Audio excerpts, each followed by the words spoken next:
Saudara, Lembaga Survei Populi Center merilis hasil survei elektabilitas bakal Capres 2024 hasilnya. Prabowo Subianto, Ganjar Pranowo, Anies Baswedan konsisten di 3 nama teratas pilihan publik. Kalau kita lihat dari survei Populi Center terlihat ada perubahan elektabilitas 3 kandidat Capres. Tren elektabilitas Prabowo Subianto meningkat cukup tinggi pada Mei 2022 di 35,8% jika dibandingkan bulan sebelumnya yang hanya ada di kisaran 30,8%. Sementara itu elektabilitas Ganjar Pranowo menurun di mana pada April lalu ada di 36,9% dan turun di Mei-nya ini di 34,4%. Anies Baswedan juga mengalami penurunan elektabilitas pada April 24,8% dan pada Mei jadi 21,5%. Yang juga menarik dari survei Populi Center pada 4 hingga 12 Mei kemarin ini adalah analisa Capres berdasarkan karakter kandidat Capres yang ditanggapi responden. Hasilnya kita lihat Prabowo disebut sebagai Capres yang paling tegas dengan hasil 58,4%. Lalu ada Ganjar dinilai sebagai Capres yang paling ramah. Ini angkanya 48,3%. Sementara Anies Baswedan dinilai responden sebagai Capres yang agamis dengan hasil survei 34,8%. Lalu bagaimana persaingan 3 kandidat Capres meraih suara pemilih jelang Pilpres mendatang? Kita akan bahas, tapi usai tayangan ini. Ya, jadi ini aja sekalian. Lembaga Survei Populi Center merilis hasil survei elektabilitas Capres 2024. Hasilnya, Menteri Pertahanan Prabowo Subianto, Ganjar Pranowo, dan Anies Baswedan konsisten di 3 nama teratas. Survei Populi Center digelar secara nasional sejak tanggal 4 hingga 12 Mei lalu. Sampel responden diambil secara proporsional dari 38 provinsi di Indonesia dengan 1.200 responden yang dipilih menggunakan metode acak bertingkat. Hasilnya, Prabowo Subianto memiliki elektabilitas dengan presentase 22,8%, disusul Ganjar Pranowo dengan 21,2% dan Anies Baswedan 13,5%. Prabowo mendapat dukungan tertinggi dari masyarakat yang menyatakan akan memilih Partai Gerindra, Golkar, dan PKB. Sementara Ganjar mendapat dukungan paling banyak dari pemilih PDIP, PKB, dan Golkar. Sedangkan Anies mendapat dukungan paling banyak dari pemilih PKS, Nasdem, dan P3. Ada Prabowo 22,8%, Ganjar Pranowo 21,2%, Anies Baswedan 13,5%. Hal yang menarik sebenarnya masih ada nama Presiden Joko Widodo di situ ya, 7,3%. Ini yang kemudian membuat kami berpikir ini dan secara konstan itu tetap berada di 5 besar ya bersama dengan Ridwan Kamil. Dan itu menunjukkan bahwa walaupun tidak akan mungkin bisa maju di pemilu mendatang, tetapi gaya kepemimpinannya ini masih menjadi aspek yang diperhatikan oleh publik. Yang juga menarik dari survei Populi Center pada 4 hingga 12 Mei lalu menganalisa akseptabilitas Capres berdasarkan karakter kandidat Capres yang ditanggapi responden. Hasilnya, Prabowo disebut sebagai Capres yang paling tegas dengan hasil 58,4%. Lalu Ganjar dinilai sebagai Capres terramah sebesar 48,3%. Sementara Anies dinilai responden sebagai Capres yang agamis dengan hasil survei sebesar 34,8%. Terus kemudian paling berwibawa itu adalah Prabowo dengan 51,51%. Dan ini dominan ya mereka Prabowo di 2 kategori ini. Dan ketika kita tanya siapa yang paling ramah, itu baru kemudian ada nama Ganjar Pranowo dengan 48,3%. Ini setelahnya kita tanyakan juga soal siapa yang paling keren atau kekinian. Nah ini agak relatif ketat dengan 2 nama ya. Yang paling keren ada Ganjar dengan 39,8%, ada Anies Baswedan dengan 31,2%, setelahnya ada juga Prabowo 19%. Yang paling toleran dengan atau menghargai perbedaan, itu ada Ganjar Pranowo dengan 38,4%, Prabowo Subianto dengan 25,8%, ada Anies Baswedan dengan 22,1%. Sebelumnya, Indikator Politik Indonesia juga telah merilis hasil survei elektabilitas bakal calon presiden 2024 yang dilakukan 30 April hingga 5 Mei 2023. Dalam simulasi 3 nama, elektabilitas Prabowo Subianto 34,8%, Ganjar Pranowo 34,4%, dan Anies Baswedan 21,8%. Elektabilitas Ganjar Pranowo naik 6,5% dibandingkan survei sebelumnya, usai dideklarasikan PDI Perjuangan sebagai bakal capres. nama-nama bakal capres di 19 nama yang tidak ikut kita sertakan dalam simulasi 3 nama, itu lebih banyak yang lari ke Pak Prabowo ketimbang ke Ganjar. Meskipun selisihnya dalam margin of error ya. Nah, suara Mas Anies juga naik loh. Dari 15 jadi 21,8%. Nah, tapi kalau kita lihat awal Mei, trennya begini. Ganjar rebound, Pak Prabowo naik, tetapi slope kenaikan Ganjar lebih tinggi ketimbang slope kenaikan Pak Prabowo dibanding bulan April. Seluruh bakal calon presiden terus berupaya meningkatkan dukungan untuk mendongkrak elektabilitas serta meraih suara pemilih di Pilpres 2024. Saat ini memang belum ada bakal capres yang resmi mengumumkan bakal cawapresnya. Teka-teki koalisi pun masih menjadi pembahasan yang terus dinanti kepastiannya. Tim Liputan Kompas TV. Saudara, benarkah elektabilitas bakal capres masih sangat fluktuatif atau justru sudah mulai terbaca jelang pendaftaran capres dan cawapres nanti? Kita akan sapa Afri Madona, Direktur Eksekutif Populi Center. Mas Afri, selamat malam.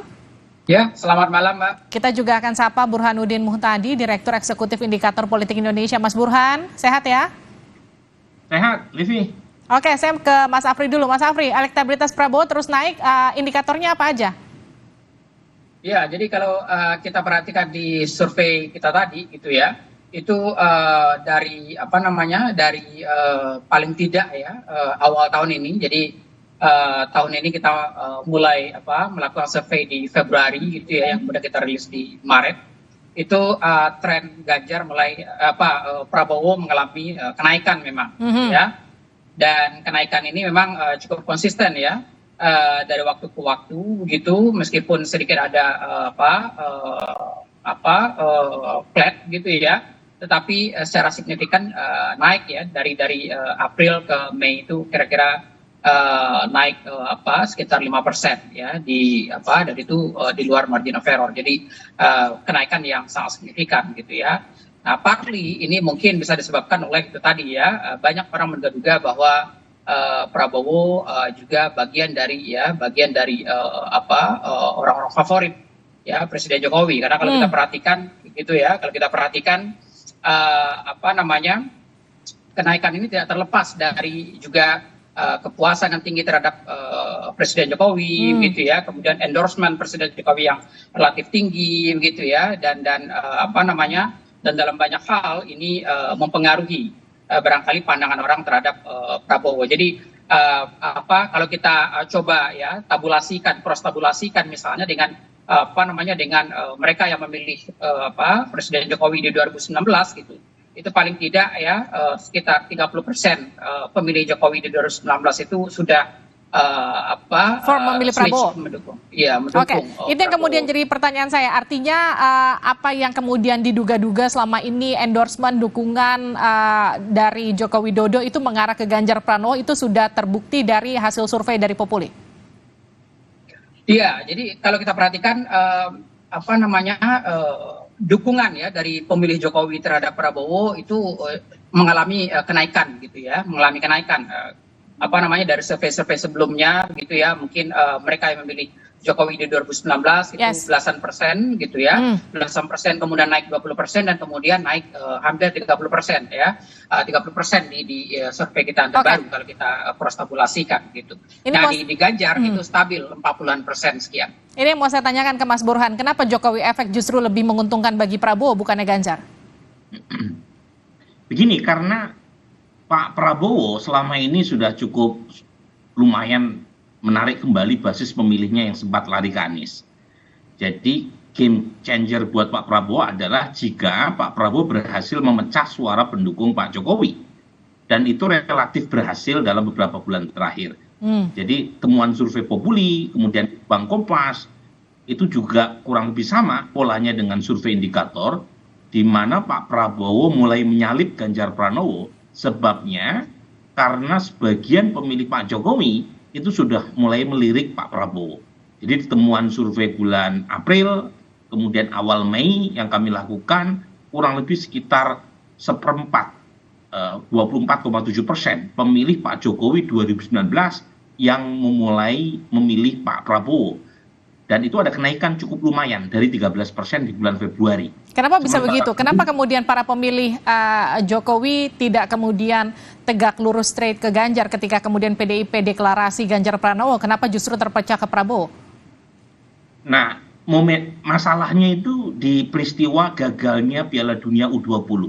Oh, impact-nya luar biasa ya? Betul. Jadi kalau kita lihat apa yang terjadi di saat pemilih Pak Jokowi mulai melirik Pak Prabowo, yaitu pembatalan Piala Dunia U20 yang dianggap oleh basis pemilih Pak Jokowi sebagai agenda presiden, tapi kemudian oleh mereka itu dianggap disabotase oleh, tanda kutip ya, disabotase oleh partainya sendiri, dengan Ganjar sebagai salah satu orang yang berada di depan untuk menolak hadirnya Israel dalam Piala U20 itu. Oke, saya ke Mas Afri lagi. Mas Afri, kalau Populi ini kan juga merilis soal karakteristik capres, ada yang tegas, itu Prabowo Subianto, koreksi saya kalau salah ya tolong.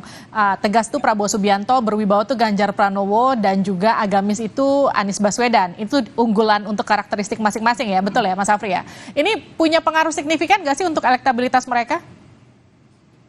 Iya, bisa jadi gitu ya. Kalau mereka mengkaitkan dengan isu yang ingin yang itu kemudian menjadi concern publik gitu ya. Jadi selama mereka bisa mengkaitkan itu dengan isu yang menjadi concern publik, maka karakteristik ini mungkin bisa berpengaruh.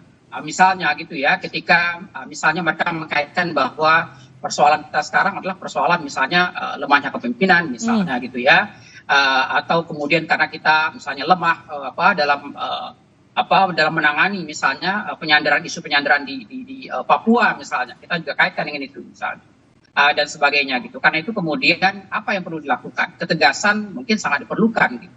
Nah karena itu kemudian pemimpin-pemimpin yang tegas mungkin kita perlukan dalam kondisi ketika issue of the day-nya itu betul-betul sesuatu yang sangat relevan dengan karakteristik itu. Gitu. Jadi ketika itu dikaitkan dengan isu dan isu itu kemudian bisa dijual ke publik, maka publik mungkin akan sangat mempertimbangkan ya karakteristik dari pemimpin itu.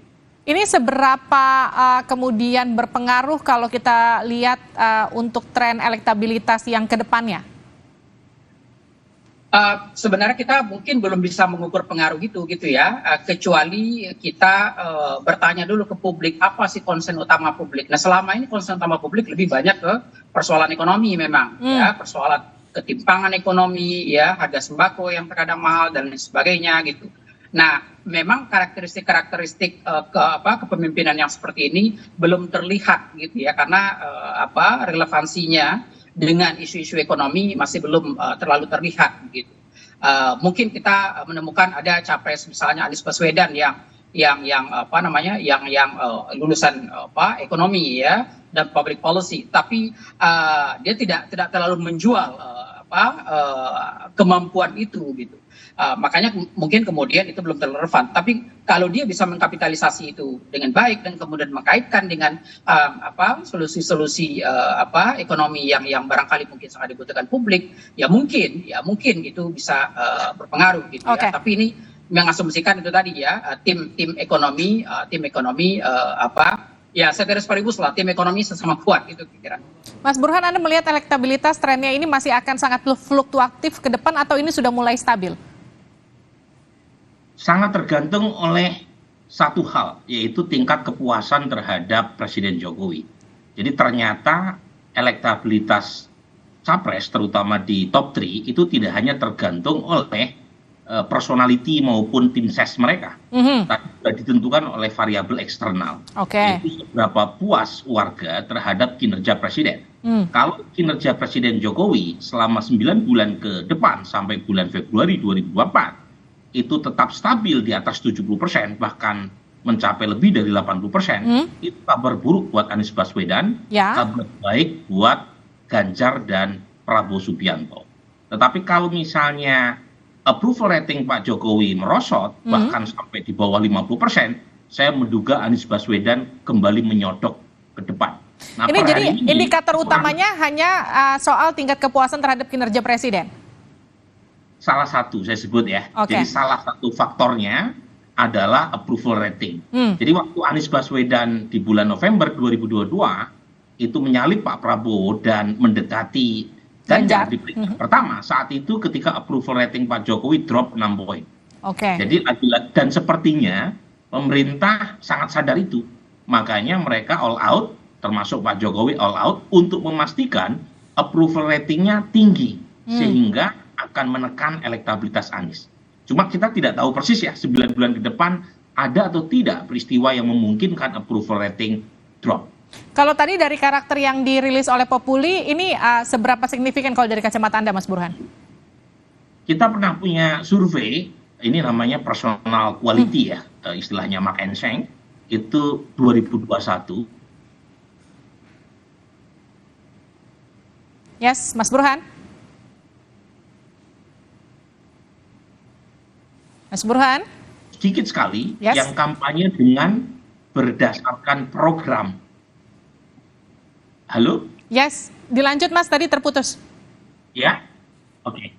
Jadi pertama diferensiasi antar partai lemah, yang kedua capres kita itu gimmick, mereka tidak kampanye berdasarkan isu-isu programatik. Dan karenanya personality jadi penting.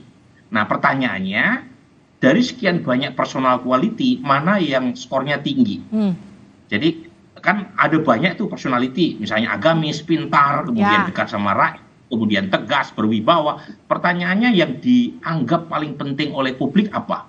Nah, makanya pembobotan perlu untuk melihat kalau misalnya satu variabel dianggap lebih penting ketimbang yang lain, meskipun misalnya ya Anies Baswedan dianggap paling agamis, dianggap paling pintar, tapi kalau ternyata religiusitas dan kepintaran tidak dianggap terlalu penting untuk dimiliki oleh seorang presiden, maka meskipun dia unggul di variabel itu juga nggak bakal ngangkat. Nah biasanya Livi, yang paling tinggi itu satu, peduli sama rakyat, caring to the people. Dua adalah bersih dari korupsi, integriti. Jadi kalau misalnya unggul di dua variabel ini, itu akan signifikan mengangkat elektabilitas dirinya. Nah kalau misalnya variabel yang lain, misalnya tegas itu cuma 14% ya. Tegas, apalagi pintar, masyarakat umumnya tidak menganggap pintar penting untuk dimiliki oleh capres, karena bagi masyarakat capres itu udah pasti pintar. Mereka justru khawatir capres itu minterin orang. Makanya integritas dianggap lebih penting ketimbang aspek kepintaran. Kalau karakter yang kemudian disurvei ini, apakah kemudian juga akan menentukan siapa cawapres yang kira-kira cocok untuk mendampingi mereka, Mas Burhan?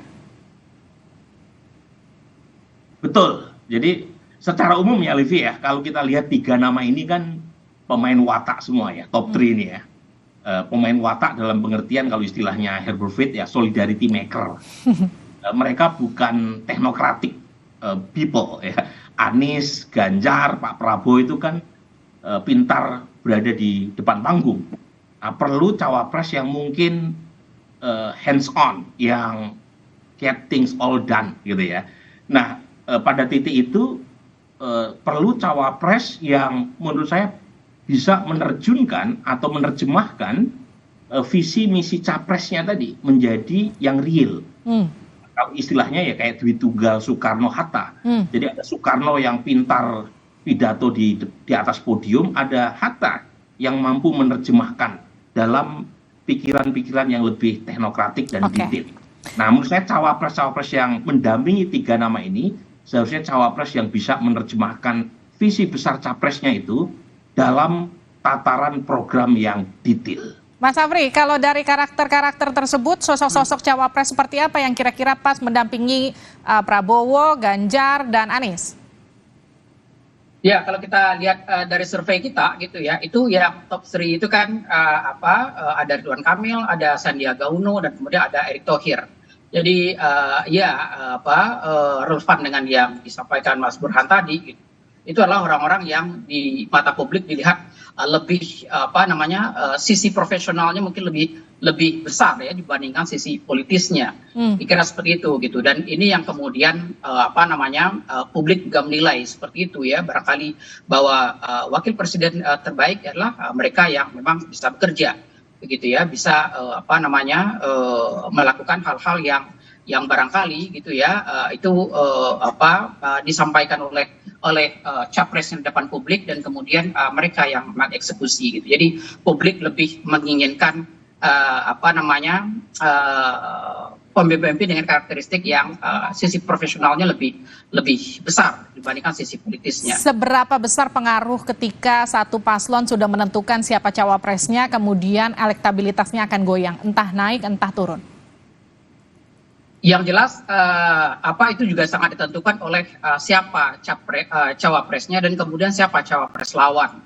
Saya kira seperti itu. Sehingga di sini kemudian kita perlu melakukan sejumlah simulasi seperti itu gitu. Karena itu kemudian ketika memilih cawapres itu para capresnya memang harus sangat berhati-hati gitu ya.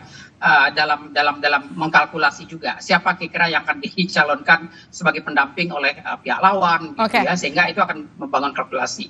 Ini terakhir untuk Mas Burhan, kan kalau kita ingat di periode terakhir pemilihan presiden itu kan penentuan cawapres itu ada di last minute ya, ketika kemudian Pak Jokowi menentukan cawapresnya kala itu.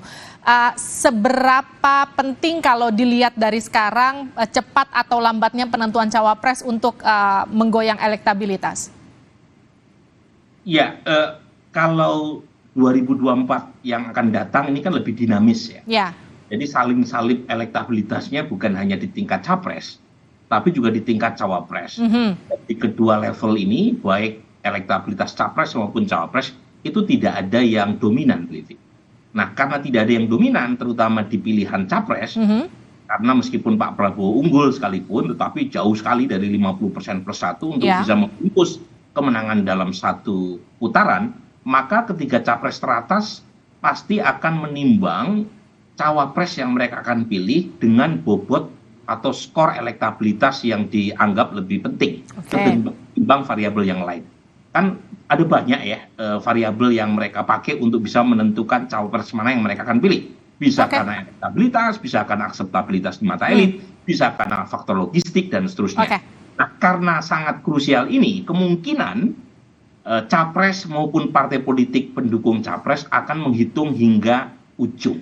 Jadi cawapres sepertinya akan diundur, menunggu tadi yang istilah Bung Afri, menunggu pihak lawan untuk mengajukan cawapresnya. Jadi mereka masih saling tunggu ya sekarang ya, saling intip satu sama lain kira-kira gimana strategi geng sebelah. Manuver dari pihak lawan. Kira gitu. Oke, terima kasih Mas Burhan, terima kasih Mas Afri telah bergabung bersama kami di Sapa Indonesia Malam.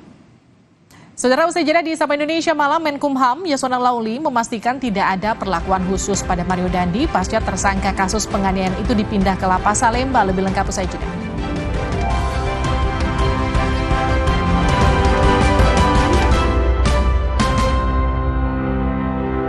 Dunia terus berputar.